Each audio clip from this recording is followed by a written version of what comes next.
Hi guys and welcome back to the channel. Today I've got two replays in the American Tier 8 Premium Medium Tank, the M48A2 pattern, which is the same as the Undertaker M48A2 as well, which was the WWE skin version of this tank. It actually came out before this tank. And I don't think I've actually done a video on this channel of this tank since the review for the Undertaker. And that's because realistically it was a pretty underwhelming tank that I wasn't really that much of a fan of playing. But they did buff it in the last Tanks Reforged, and both of these replays that you're going to see were both had on stream as well, which you can go watch live at the time, if you want to. And yeah, with the buffs, it's definitely a lot nicer, and it's just generally a little bit nicer to play. It just makes it all round a little bit stronger, because beforehand, with the turret the way it was, it tended to, because it's so big and easy to hit, it tends to take a lot of hits, and it just got penned a lot, and it was really frustrating. Now, they've buffed it up to the same as the Tier 10 M48, same as they've done it to all of the tanks that have this turret as well, which means that now it can take a serious hit or two when you're facing Tier 10s and Tier 9s and Tier 8s. Mostly when you're facing Tier 8s and Tier 9s, that's where it really does feel a lot stronger. Tier 10s naturally for Iron Premium will go through the M48's turret, but when you're in a position like this, it's definitely a hell of a lot stronger, and you can bounce a lot of shots, and you can have a bit of fun with it. You still do have the cupola on top, which is a big weak point for them to hit, but that's okay. It is a Tier 8 medium tank after all. So what did they actually buff on the M48A2? Well, they buffed the turret panels, as you can see. They buffed it up to 254mm on the front with the gun mantlet and just around the gun mantlet in that whole area on the front. And then they buffed it in lots of other areas on the front. But that 254mm on the turret front is really, really damn strong. It means, especially when you're hull down, like they need, what, 260 pen? 270 pen to go through it, which is really, really nice. And especially for a Tier 8 medium tank is a very, very big asset. And then in terms of the gun, they buffed the accuracy from 0.36 to 0.34. Which, again, is really quite nice. It helps the gun just be that little bit less derpy. Because one of the things that annoyed me about it was that it tended to just miss shots that it really shouldn't, or it really felt like it shouldn't have done. And it just got, the gun felt really frustrating to me. But, again, it's been changed. And to be honest, most of my experience was also before it got buffed a little bit ago as well, because the pen was lower. Now it's 221 pen on the standard AP with 268 on the premium, which is definitely very nice. Because before I think it was like 192 or something like that, which did struggle.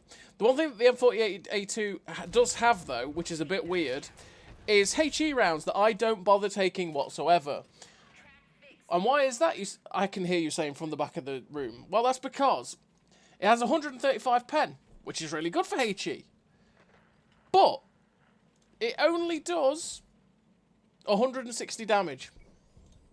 So it actually does less damage than your standard AP round. And why is that? Well, that's because it was the meme that they gave it for the Undertaker, for the WWE version. And that was that the shot punched and did damage in terms of modules. So the module damage of the HE is actually a lot higher than the AP round. And a lot higher than a standard HE round would be. But for the... it's just not worth it.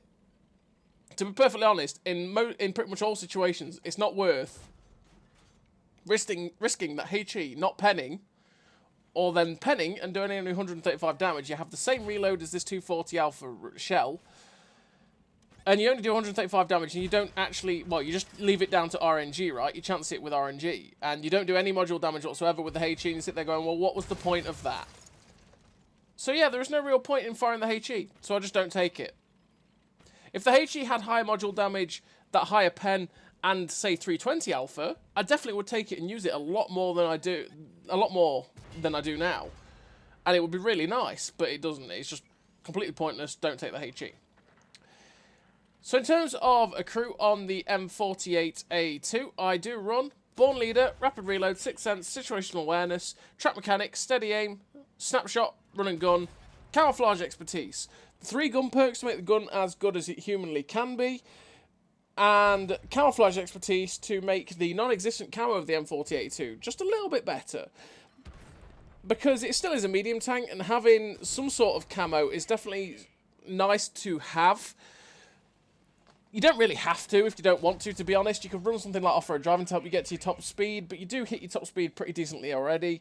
You could run something like rapid aim as well to make the turret rotation better, because the turret rotation is a little bit slower. So you could definitely do that too, or clutch braking to make the track traverse better. It's really down to you. You could do whatever you want with it.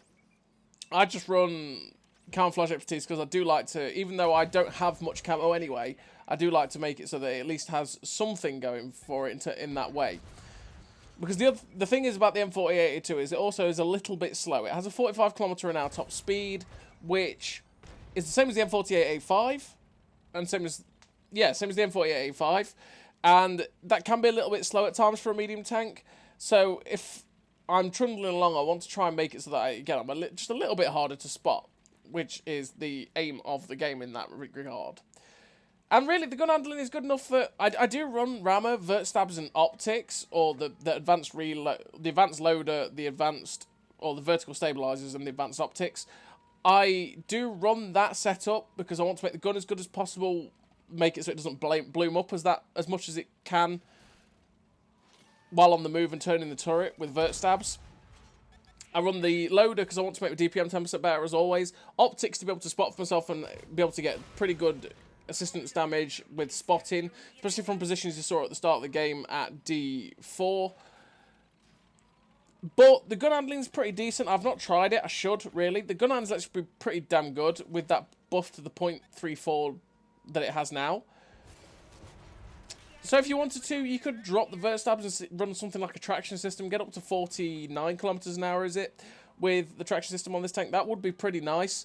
Again, I'll leave that down to you. That's Dan's personal preference. I do have to try that setup and see how it goes.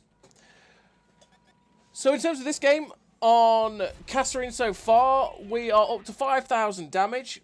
A bit of block. Well, we ended up with 2.7k blocked with a lot off our turret, which is something that probably wouldn't have happened before. We're up to 828 assistance, and they are currently capping. The Gornich, we ended up bouncing a few shells off. He ends up pulling back behind the rock, though, so I decide, okay, you know what?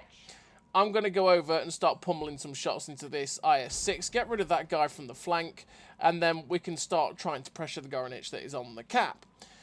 The Gornich pokes out. We've only got heat rounds left, which means we'll slap the heat round for 268 pence straight through the Gornich's front.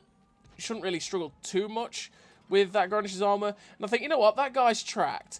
He's not going to be able to pull around this rock, and I can possibly move up to the next rock and get safe. We get a shot on the move into him, but unfortunately, we couldn't quite get safe, and he managed to just shut us down just as we got to the rock of safety.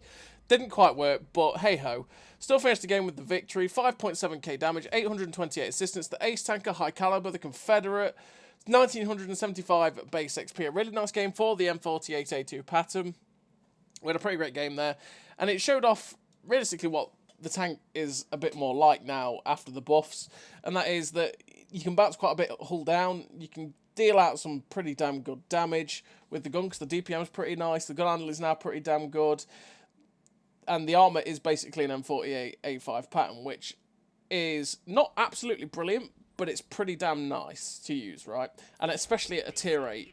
And when you're top tiering against tier 9s, you'll definitely feel the benefit of it. And I mean, even against tier 10s, realistically, I mean, the M48 armour, the turret is just as good as the M48. The only downside to it is the cupola on top, which the M48A5 doesn't have, whereas this has that huge cupola on top, which can be hit. But the M48 A5 turret is still pretty damn nice against tier 10s when you hull down. Until they press A, which is a big downside for sure, but hey, that's most tanks that suffer that problem, right? So we're on the secondary plane. The secondary plane, we're on Sand River, and we're just moving aggressively up to this ridgeline, because from encounter spawns, this ridgeline can be an incredibly effective position to take to counter those that go across the B line.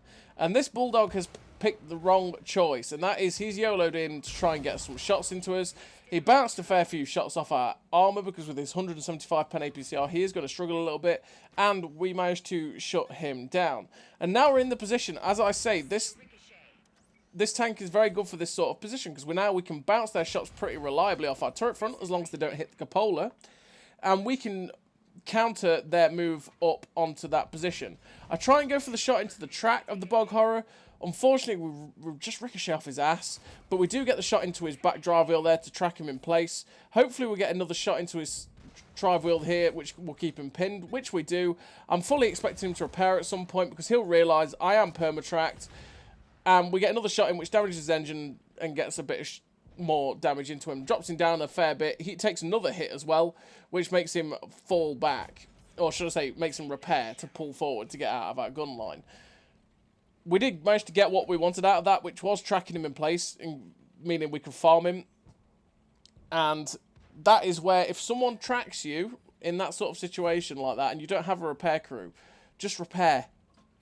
Just repair your track, get out of dodge. That bog horror could have got back into that top ridge where he ended up being with only one shot of damage taken. But he decided to wait it out, and he ended up losing 3/4 of his hit points. If you're in that sort of situation, yeah, truly, just repair your tracks. We end up loading heat for the front of the T28 Prots turret, because we can't pen a T28 Prots turret without the heat. And we are now going after the other tank that was spotted just up here. We're at 2.5k damage with a kill, 728 assistance as well, which was a bit of the tracking. We've now got this OI directly in front of us, which we're going to have no problem at all penning. And we are just pummeling him now with our DPM because he's got the derp gun. He's pretty much got a terrible, terrible reload. And so, as you can see, before he's managed to get another shot out, we've actually managed to kill him. That's just how bad his reload is, naturally, because he's a big, big derp gun for tier 6, and we're a tier 8 medium tank. So we get rid of the OI, we're up to 3.1k damage, and they are sort of... Well, there's only 5 tanks left on the enemy team. They've crumbled pretty quickly, and realistically, the only place that they could be is either still in their base at, like, H0, or just along the K line in general. We know there was a TD that was sort of towards the cap, so what we're going to do is push up to this ridge line over here where these two guys are set up and see if we can get any shots from here across the guys at the K line, because it can open up to get shots.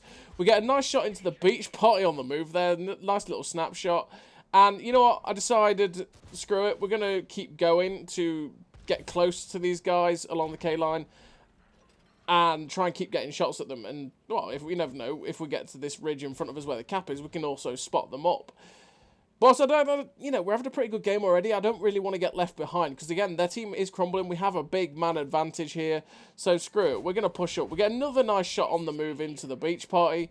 Slide down this ridge, and I'm thinking, will I lose hit points here? This is risky, but we'll go with it. Thankfully, we don't take any damage whatsoever. My driving doesn't cost me for once, which is great. Woo! And we are going to go chase this beach party down. We know he was behind the ridge here at K7. We know where the Patriot is as well, because if we go after this beach party, we should end up in a position to also get shots at the Patriot, which is nice. Beach party's on really low health, which is great for us because we're able to get the kill, hopefully, if we get there. He is hiding behind the ridge, so yeah, he's actually looking the opposite way. So great times. We get to shut down the beach party. Puts us on to 3 kills. And here we are. This is exactly where we want us to be. We're in a position where we can also get shots at this Patriot. And we're just going to start working him over with our pretty damn nice DPM. And as you can see, it just starts to rack up so quickly when you get in this position where you can use the gun. And this .34 accuracy that you've got now is just... it's so much more noticeable how nice it is. Because you really do start hitting those shots that you've seen us hit on the move as well. You start hitting more of those shots a lot. We get a nice shot into the back of the Patriot's turret, and I'm hoping to finish him off, but unfortunately we don't quite get to do that. But we finished the game with a really nice total for the M48A2. We finished with the victory. Top of the team. 3 kills, 4.9k damage, 1,885 base XP, 1,000 assistance, that's what, 6k combined. Ace tanker, high caliber, the sniper medal, and yeah, a really great game for the M48A2, which is a pretty decent little medium tank now. It's one that I just felt really underwhelmed with before, and that buff to that turret armor gave it something to use, and has definitely made it a lot more enjoyable. So as always, everybody, thank you very much for watching. I'll see you next time.